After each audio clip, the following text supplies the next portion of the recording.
Kalau mereka menyuruh kita ikut mazhab Syafi'i dalam akidah, dari mana kita dapat?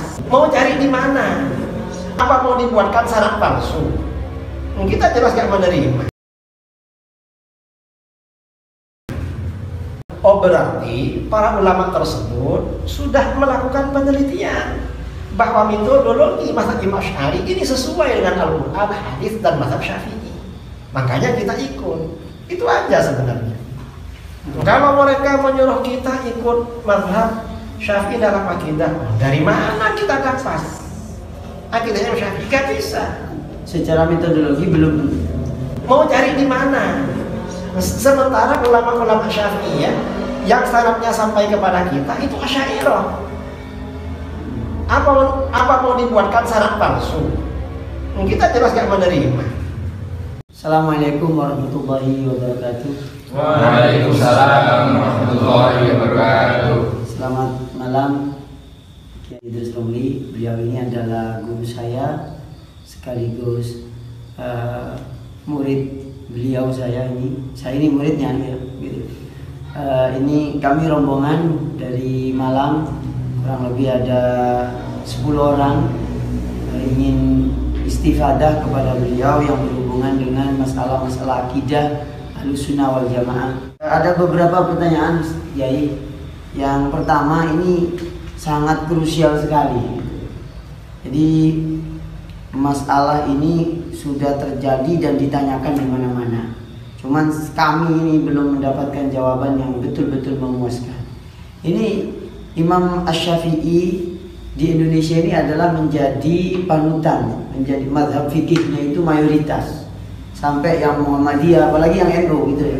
Secara praktis amaliyah itu lebih banyak Syafi'iyah.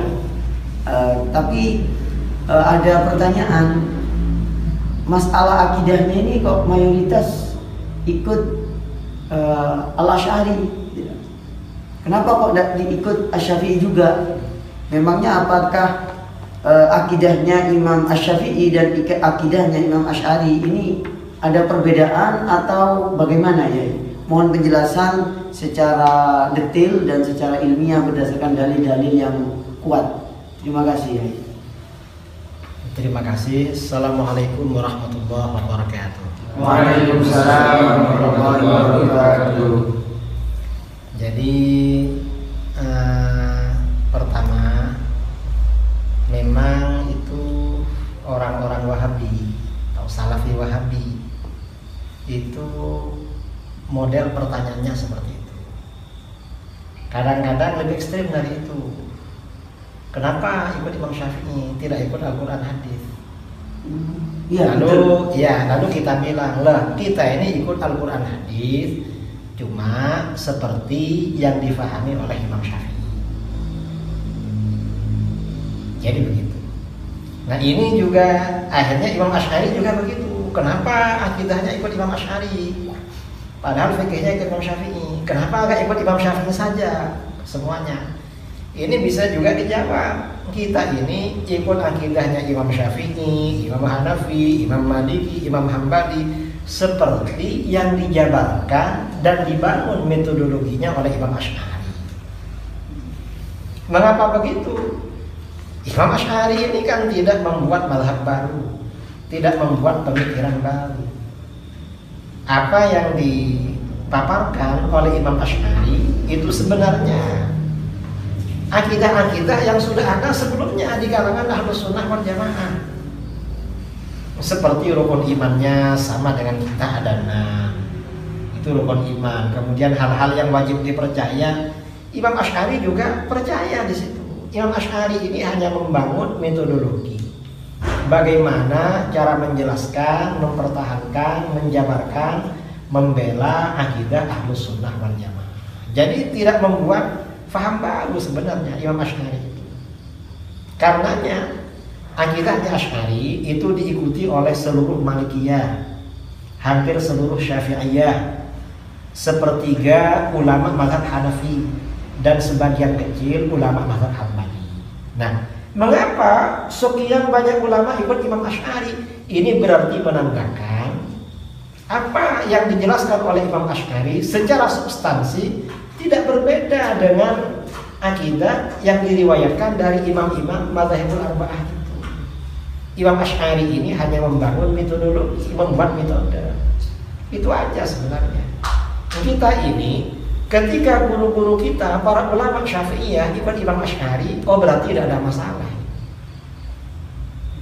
Tidak ada masalah. Karena guru-guru kita ini yang lebih tahu terhadap akidah Imam Syafi'i daripada kita. Ini bahwa Imam Asy'ari ini membangun metodologi, hanya membangun metode, ini dijelaskan oleh para ulama. Seperti konsep sifat 20, ada sifat wajib, sifat mustahil, lalu sifat jaiz menjadi 41. Itu kan yang dibangun oleh Imam Asy'ari. Lalu kalau misalnya begini ya ditanya, kira-kira beliau Imam Al-Asy'ari ini apa latar belakangnya kok baru membangun, ada bangunan metodologi di zamannya beliau? Bukankah Imam Asy-Syafi'i kira-kira akan lebih awal? Jangan-jangan apa yang dibangun oleh beliau itu kira-kira sebenarnya belum sekomprehensif sebelumnya atau menyempurnakan maksudnya? Kalau Imam Asy-Syafi'i, Imam Hanafi, Imam Hambali, Imam Maliki ini kan membangun metodologi atau mazhab di dalam fikih. Jadi di dalam fikih memang beliau membangun masing-masing punya kaidahnya sendiri-sendiri. Nah, dan persoalan yang terjadi pada masa Imam Syafi'i, Imam Ahmad, sebelum Imam Asy'ari ini tidak sekompleks pada masa Imam Asy'ari. Nah, pada masa Imam Asy'ari ini problem yang dihadapi umat Islam itu kan tantangan dari Mu'tazilah, kemudian tantangan dari kelompok ekstrim kanan. Mu'tazilah ini anggap kelompok radikal kiri karena terlalu rasional. Ada radikal kanan, kelompok Hasyawiyah atau Mujassimah. Nah, Imam Asy'ari ini membangun metode dengan memadukan antara akal dengan nakal. Itu metode yang dibangun oleh Imam Asy'ari. Karenanya Imam Al-Ghazali membuat perumpamaan. Kalau orang Mu'tazilah ini diumpamakan orang yang bisa melihat tetapi berjalan di malam hari, akhirnya agak kelihatan. Mengapa? Karena cuma akal yang digunakan.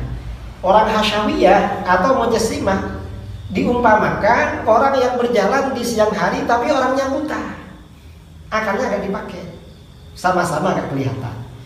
Nah, metodologi Ahlus Sunnah Asy'ariyah Maturidiyah ini diumpamakan orang yang berjalan di siang hari dan kedua matanya normal bisa melihat.